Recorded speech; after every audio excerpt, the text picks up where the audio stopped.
Hello everyone, welcome again.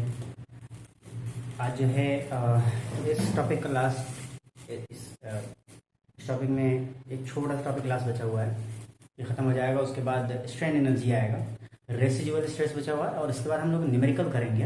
अभी एक numerical करेंगे, तो उससे पहले रेसिजुअल स्ट्रेस बचा हुआ है छोटा सा टॉपिक। ये होता क्या है बेसिकली समझ लीजिए, और छोटा सा टॉपिक है, ठीक है, लेकिन पढ़ना तो है अपने को, तो पढ़ लेते हैं, पढ़ के निकल लेंगे। रेसिजुअल स्ट्रेस क्या होता है? देखिए, जब स्ट्रेस जनरेट तो हो लेकिन विदाउट एक्सटर्नल लोडिंग के हो, विदाउट एक्सटर्नल लोडिंग। अब ये मैंने क्या बोला कि लोड लगाया नहीं तो कैसे जनरेट हो सकता है ना, विदाउट एक्सटर्नल लोड। तो देखिए जब हम लोग जॉइंट वगैरह करते हैं ना, वेल्डिंग जॉइंट, इस तरह का कोई जॉइंट होता है तो यहाँ पर स्ट्रेस जनरेट होता है, यहाँ पर स्ट्रेस जनरेट होता है, तो इन सबको हम लोग रेसिजुअल स्ट्रेस कहते हैं। ठीक है, ऐसे स्ट्रेस को जो बिना, और बाद में ये बैलेंस भी हो जाता है। ठीक है, इसके दो टाइप्स होते हैं, मैक्रो और माइक्रो। मैं इसलिए बता दे रहा हूँ कि अगर कभी एग्जाम में पूछा, अभी तक तो नहीं पूछा है, लेकिन अगर एग्जाम में पूछा तो आप लिख पाए। मैक्रो बड़े लेवल पे जो जनरेट होगा, है ना, बड़े लेवल पे जनरेट होगा तो वो मैक्रो, छोटे लेवल पे जब जनरेट होगा तो वो माइक्रो। बस रेसिजुअल स्ट्रेस, ये छोटा सा टॉपिक था, मजा हुआ था, मैंने बता दिया। अब आते हैं हम लोग न्यूमेरिकल करेंगे आज, तो मेनली न्यूमेरिकल करेंगे। और वो न्यूमेरिकल कैसे आता है, स्ट्रेस और स्ट्रेन का न्यूमेरिकल कैसे आता है, और वो है किसका, थर्मल स्ट्रेस और थर्मल स्ट्रेन जो हम लोग पढ़े थे, उसका न्यूमेरिकल है। आरजीटीवी में पूछा हुआ है, इस तरह का न्यूमेरिकल आरजीटीवी में पूछा हुआ है, तो कर लेते हैं। क्वेश्चन कह रहा है, a steel bar is placed between two copper. Question पढ़ रहा हूं मैं, a steel bar is placed between two copper. तो पढ़ने के साथ साथ मैं फिगर भी बनाता चल रहा हूं। A steel bar is placed between two copper, आरजीटीवी को पूछा हुआ है 2009 एंड सेम क्वेश्चन 2016, जून 2009 and same question 2016, same question दिसंबर 2016, दिसंबर 2016 सेम क्वेश्चन। क्वेश्चन क्या कह रहा है, क्वेश्चन कह रहा है, सॉल्यूशन करने चलते हैं। क्वेश्चन में ये दिया हुआ है कि बीच में सिल्वर प्लेट है, ऊपर ऊपर कॉपर है, ऊपर नीचे कॉपर है,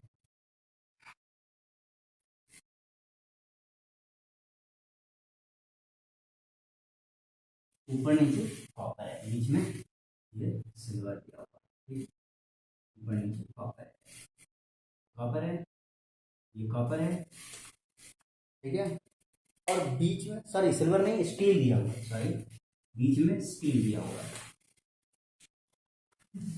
Steel bar is placed between two copper bar each having same area and length as the steel bar and placed at 15 degree Celsius. तीनों की लेंथ सेम है, मान लेते हैं लेंथ सेम दिया हुआ होगा, ठीक है, जितना क्वेश्चन में भी नहीं दिया हुआ है। एरिया भी सेम है, तीनों का क्रॉस सेक्शनल एरिया जो है, ये एरिया वो सेम है, A1 A2 A3 तीनों सेम है, ठीक है, लेंथ भी सेम है, ठीक है।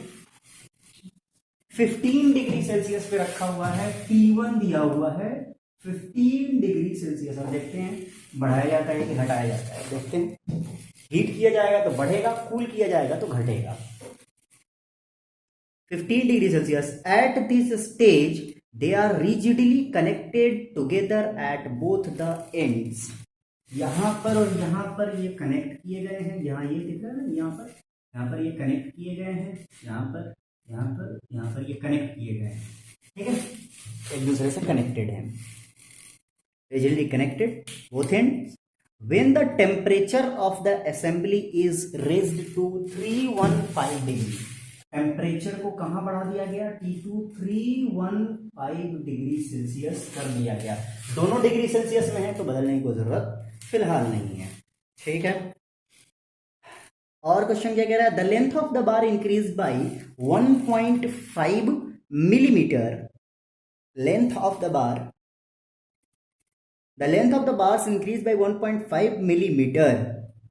लेंथ बढ़ करके कितना हो जाता है, लेंथ ऑफ द बार कितने से बढ़ जाता है, मतलब डेल एल कितना आ जाता है, इतना था कुछ ना कुछ एल था और डेल एल कितना आ गया 1.5 मिलीमीटर आ गया, 1.5 मिलीमीटर, कुछ ना कुछ बढ़ गया, ठीक है, बढ़ गया, ठीक है, आगे बढ़ते हैं।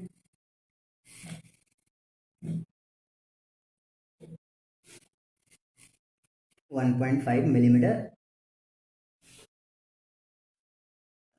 कहाँ गया, हाँ, determine the original length L, L निकालना है, and the final stresses in bar, stress निकालना है, final stresses in bar, take modulus of elasticity of steel दिया हुआ है और कॉपर दिया हुआ है, ठीक है, अल्फा भी दिया हुआ है, thermal coefficient of thermal expansion alpha S और अल्फा सी, ये भी दोनों दिया हुआ है, तो ई एस और ई सी दोनों दिया हुआ है, E S E C, E of steel E of copper दिया हुआ है, कितना दिया हुआ है भाई, तो ई ऑफ सी दिया हुआ है, ई ऑफ एस दिया हुआ है 2.1 इंटू 10⁵, 2.1 इंटू 10⁵ न्यूटन पर एमएम स्क्वायर में ऑलरेडी दिया हुआ है, ठीक है, वो भी एमएम में है, ये भी एमएम स्क्वायर में है, ठीक है, और EC 1.0 यानी 1 इंटू 10⁵ कितना दिया हुआ है 5,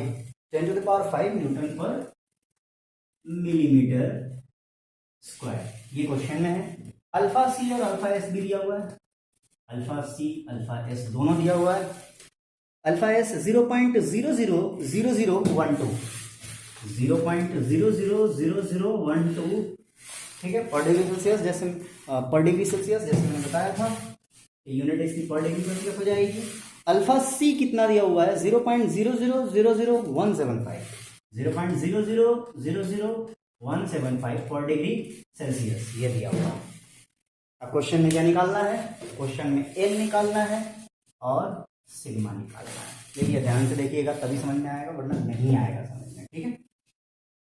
इसमें एक बात जो समझने वाली है वो ये मैं बता देता हूँ, बाकी बन जाएगा, ये कोई बहुत बहुत भारी चीज नहीं है, ठीक है। जो समझने वाली बात है वो ये है कि यहां से चले, इसको ऐसे समझिए, कॉन्सेप्ट समझा दे रहा हूं पहले, उसके बाद यहां से चला और हीट दिया गया, मान लीजिए स्टील जो है, स्टील कम फैलने की ताकत रखता है steel as compare to copper, हम मान के चल रहे हैं, ठीक है।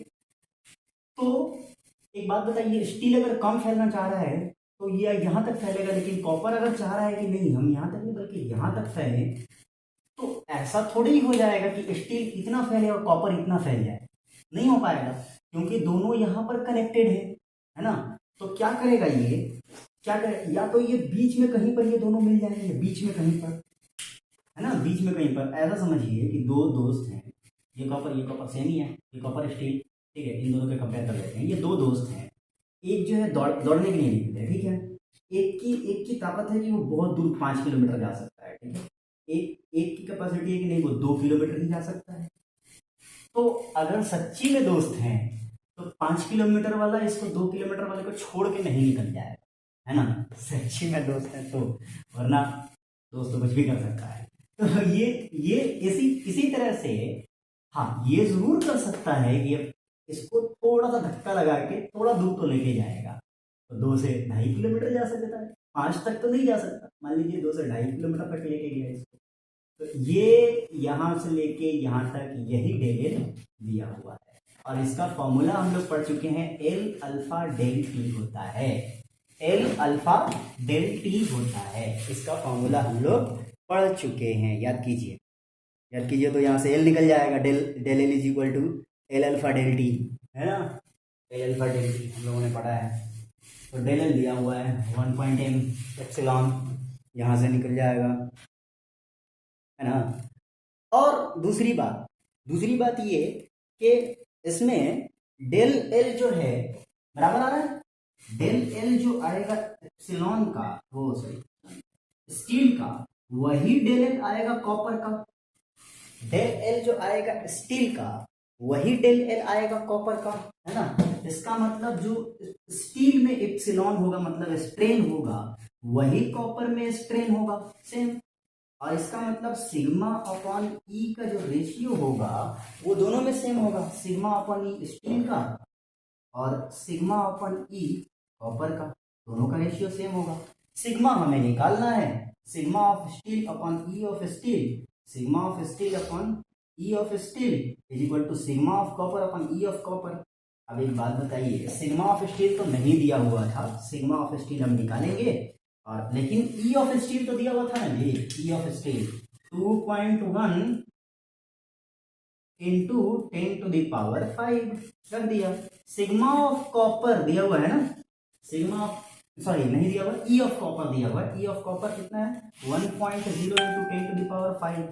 एक बात बताइए, 10⁵ से 10⁵ हट गया और ये इधर चला गया, तो sigma of steel is equal to कितना आ गया 2.1 इंटू सिग्मा ऑफ कॉपर।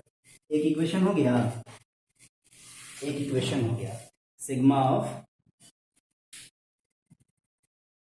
ये एक इक्वेशन हो गया हमारा, सिग्मा ऑफ स्टील जो है 2.1 इंटू सिग्मा ऑफ कॉपर होएगा, एक इक्वेशन आ गया। अब आगे बढ़ते हैं।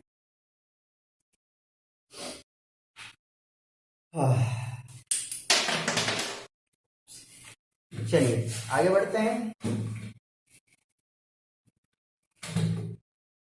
एक और इक्वेशन अपने को चाहिए ताकि दो इक्वेशन दो अननोन हो तो इसका वैल्यू हम लोग निकाल सकें, तो वो हम कैसे करेंगे, ठीक है। तो चलिए करके देखते हैं।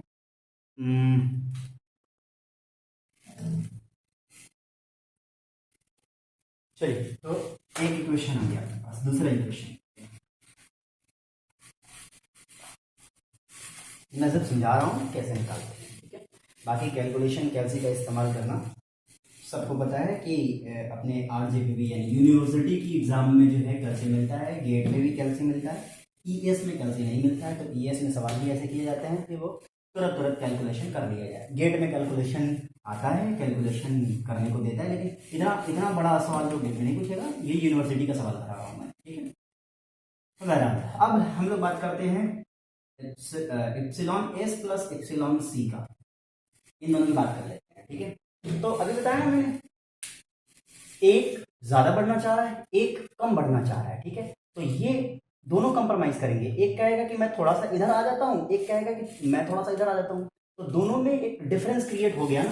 तो अगर एप्सिलॉन की बात करें तो ई अल्फा डेल टी होता है, epsilon del L upon L होता है ना, डेल एल अपॉन एल होता है, ये डेल एल अपॉन एल होता है, और डेल एल कितना होता है, डेल एल होता है एल अल्फा डेल टी, तो एल से एल कट जाता है, एप्सिलॉन कितना आता है अल्फा डेल टी आता है, अल्फा डेल टी। तो इन दोनों के बीच में एक डिफरेंस क्रिएट हो जाएगा, और क्या हो जाएगा alpha alpha of copper minus alpha of steel into del T, तो हमारा है ही डेल टी, तो हमारा है ही T2 माइनस T1, ये हो गया। अल्फा ऑफ कॉपर कितना दिया हुआ है 0.0000175 है ना, और एप्सिलॉन पहले इसकी बात करते हैं, sorry epsilon S is equal to, अभी तो बताया था sigma S upon E S plus sigma C upon E C is equal to, अब ये दोनों वैल्यू रखेंगे, इसको अपन याद रखेंगे, sigma C is equal to 2.1 into sigma copper. अब alpha C is equal to कितना, अल्फा सी की जगह पर 0.0000175 minus alpha S is equal to कितना 0.0000012 है ना, और इसको ऐसे कर दिया T2 माइनस T1 यानी 315 T2 है यहाँ पर देखो, और 15 जो है वो T1 है।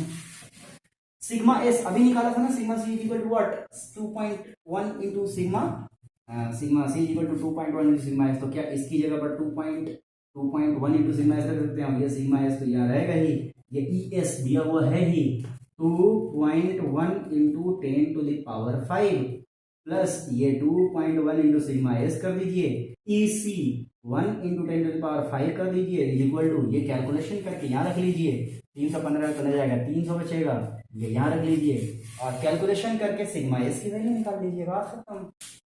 ये कैल्सी का कमाल है, ठीक है। सिग्मा एस निकल जाएगा तो उठा करके वहाँ रख दीजिए, अभी जो इक्वेशन नंबर 1 निकला था वहाँ पे रख दीजिए, तो सिग्मा सी निकल जाएगा, और सिग्मा सी और सिग्मा एस निकल गया तो एप्सिलॉन डेल एल निकालना तो बहुत बड़ी बात नहीं है, एप्सिलॉन निकालना बहुत बड़ी बात नहीं है। अभी तो मैंने बताया था एप्सिलॉन टोटल एप्सिलॉन कितना हो जाएगा, टोटल एप्सिलॉन यही तो होगा, तो टोटल एप्सिलॉन यहाँ से निकल जाएगा।